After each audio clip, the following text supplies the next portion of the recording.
Brinda Karat, ex-member of the Rajya Sabha and founding president of IDWA, India's leading women's rights, women's campaigns organization with chapters all over the country. Please.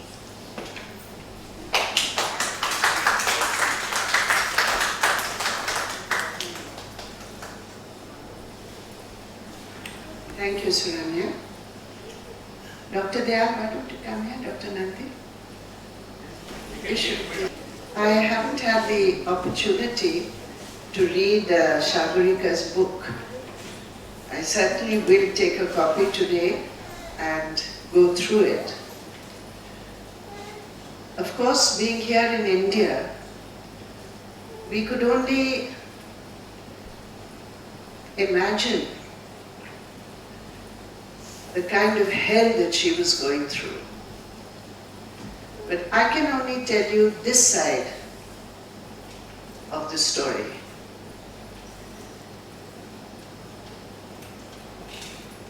I think the vulnerability of young Indian mothers abroad is quite severe. And in so many countries, we have had repeated cases and stories of how women who have been married to those living outside find themselves in quite an isolated situation. Could be because of a completely alien culture, could be because of what they expected is something so different than what they experience. It could be because within the home there are problems. But Sagarika's case brought home something which I think was quite invisible, which is a systemic flaw in many systems abroad who impose what they understand as child rights on those who have been brought up in and who have a completely different understanding of democratic cultures within the home. And Sagarika's case brought that reality home, at least to me. I mean, I've been in movements as many of you have. I don't know, now for several decades. But the cruelty of a systemic approach which is rooted in such, I don't know, I would say, non-family, is there such a word as a non-family approach? I don't know if there is such a term at all. But where the interpretation of an individual right within a family is interpreted in a way which challenges both interrelationships and the family itself. And Sagarika fought it back. She probably at that time didn't know what she was fighting. She couldn't identify what she was fighting. That identification, understanding came much later. But she fought as a mother for her children. And she was perplexed at the kind of questions which were being asked to her. She was perplexed when she was asked why a 2-year-old child is sleeping with his father in the same bed. She couldn't understand why is this question being asked. If the entire family is sleeping on one bed, why is that question being asked? So it was a different world with which she was having to deal with, apart from the own experience of being snatched away, or her children being snatched away from her. And I came to this because I happened to be in Kolkata, and Sagarika's father knew a comrade in my party, and he was quite desperate because he couldn't get in touch with anybody in Delhi to intervene on the family's behalf. And so he came to me in my Alimuddin Street office in Kolkata and told me this story just as I was leaving the office. And I was so horrified by it. And I took the telephone numbers of Sagarika and her then husband and got to know about the case. At that time, there was the UPA government here in Delhi, and we tried through the government to get to the Norwegian embassy to explain certain things to them, but it was just like a wall. मतलब कोई समझने वाले नहीं, कोई पूछने वाले नहीं. अगर बच्चे सिस्टम में चले गए तो हमेशा के लिए सिस्टम में ही चले गए, उनको बाहर निकलने का कोई रास्ता ही नहीं था. ये हकीकत थी उस समय. और ये एक संजोग की बात थी कि उस समय, क्योंकि इससे ये पता चलता है कि इवन एक ह्यूमेन केस, एक ह्यूमन प्रॉब्लम में हमारे देश में मतलब कितने कॉन्टैक्ट्स की जरूरत है. मतलब ये तो कल्पना से बाहर है कि ऐसे केस में भी आपको कांटेक्ट ढूंढना पड़ता है. और अगर कांटेक्ट नहीं है तो क्या होता है, ये वो हकीकत थी. क्योंकि इतने दिन तक सागरिका और उनके परिवार और वो जो यातनाएं सह रहे थे, किसी को पता नहीं था. और फिर जब ये मुद्दा उठा, नॉर्वेजियन सिस्टम के संबंध में जब सवाल उठने लगे, तो उसमें बहुत सारे डिप्लोमेटिक सवाल भी आए. हमारे रिलेशंस नॉर्वे के साथ, हमारे डिप्लोमेटिक रिलेशंस में क्या उसका असर पड़ेगा इत्यादि. लेकिन ये मुझे कहना है कि श्री एस.एन. कृष्णा जो उस समय विदेश के मंत्री थे, मतलब फॉरेन अफेयर्स के, उन्होंने डायरेक्टली बहुत हमदर्दी के साथ उन्होंने इसमें हस्तक्षेप किया. और उन्होंने अपने मिनिस्ट्री वालों को कहा कि इसको ब्यूरोक्रेटिकली मत देखो. तो एक तरफ परिवार के साथ हमारा जो संबंध बना और यहाँ के, तो वो सब मिलकर एक जगह पहुंची. लेकिन तब पता चला कि जब तक ये पब्लिक नहीं होगा तब तक कुछ होने वाला नहीं है. तो फिर ये स्ट्रैटेजी बनी कि सबको ये मुद्दा बताकर नॉर्वेजियन एम्बेसी के खिलाफ, उनकी जिद्दी बच्चे विरोधी नीति के खिलाफ हमें कुछ धरना या कुछ करना पड़ेगा. तो फिर ये तय हुआ कि हम लोग वहाँ एम्बेसी के उस पर, उसी समय सुरन्या ने मुझे कांटेक्ट किया और कहा कि हम भी उसमें आना चाह रहे हैं. तो मैंने कहा आप बिल्कुल आइए. और उस समय से आज तक वो रहे हैं. तो धरना के बाद बहुत सारे लोगों ने सरकार के द्वारा हमें कांटेक्ट किया कि ये सब आप खत्म कर लीजिए, हमारा देश बदनाम हो रहा है और आप जो है कोई फैसला करवाइए. Well, obviously the only decision which could be taken was to bring the children back. And then unfortunately the differences that emerged and the way that the agencies used the children's father to push their agenda was something which was really horrifying. A couple which is in distress, it's quite possible that it will reflect itself in many ways. Grief can reflect itself in distorting so many relationships.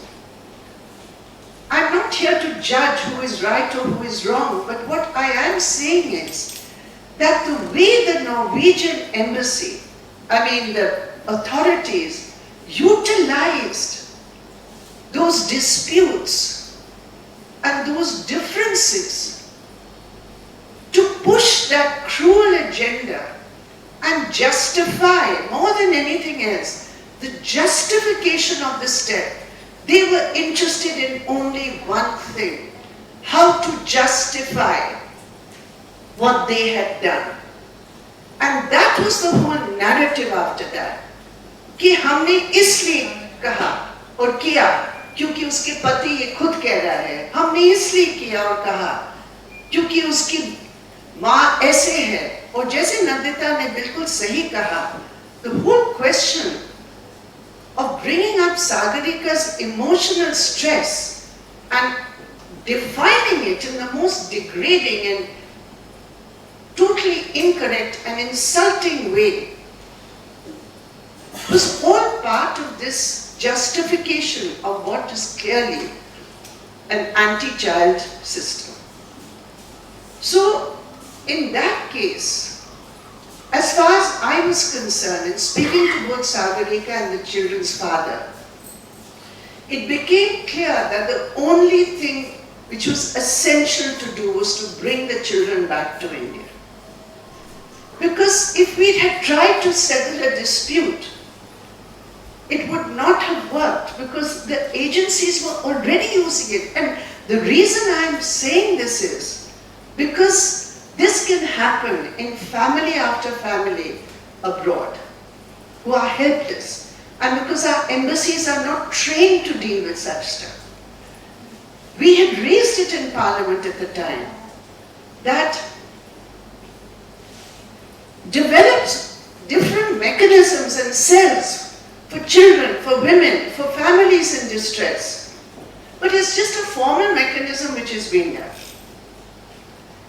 Mainly for marriages which were just done and a girl exploited and then sent back. But that's a different matter. So there's no system at all. So in that situation, the issue was to bring the children home. And I know that Sagarika suffered the most at that time, when she felt the children were going home, but she was not allowed to be with the children. It was the most cruel thing that could ever happen to a mother. But here she is, really a symbol of immense courage, of integrity. That's what I would say. Of integrity. Why do I say integrity? Because she had her value system, and she never ever compromised with that. She knew where her dignity lay, she knew where her self-respect lay, and most of all, she knew where the interests of her children lay.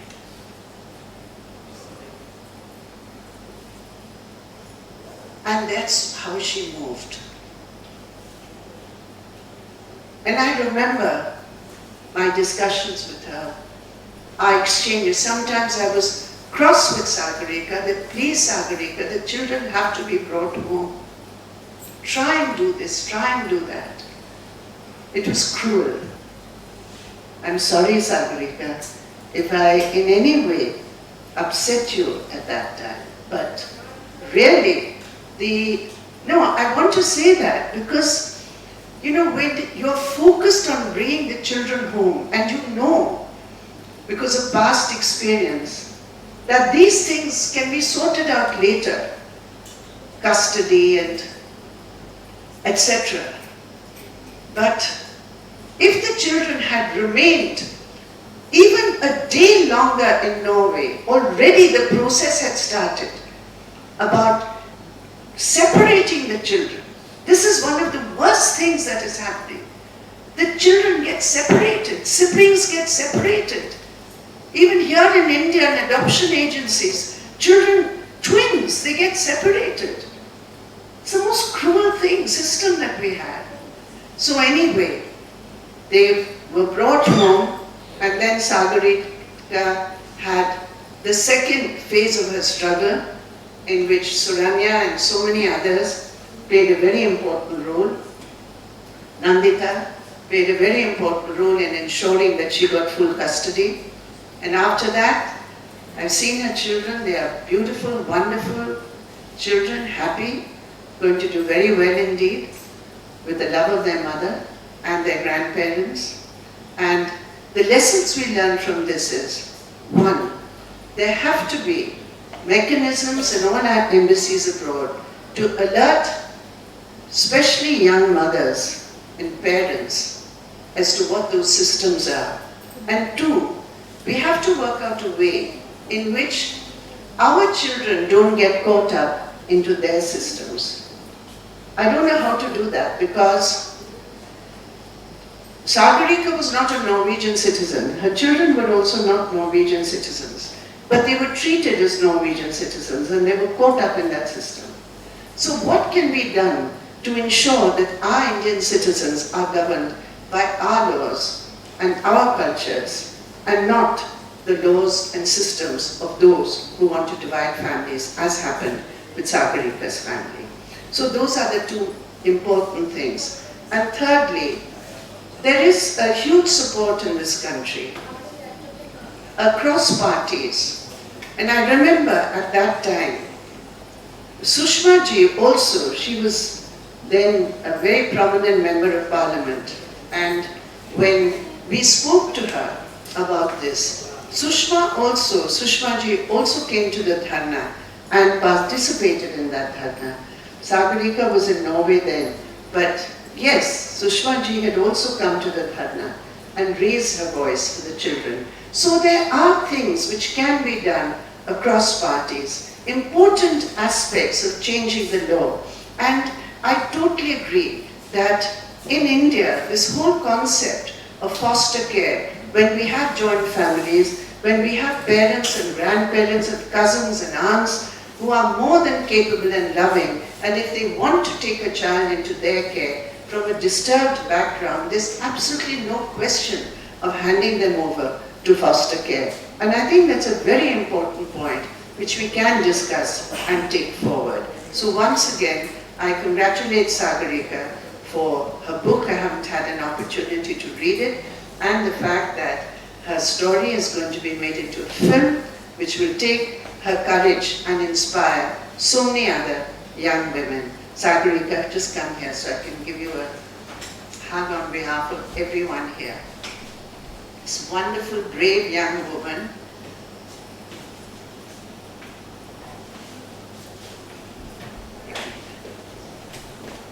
Just look at this brave young woman. This brave young woman, Sagarika, who has done a wonderful job in every which way and highlighted an issue which was invisible to all of us here.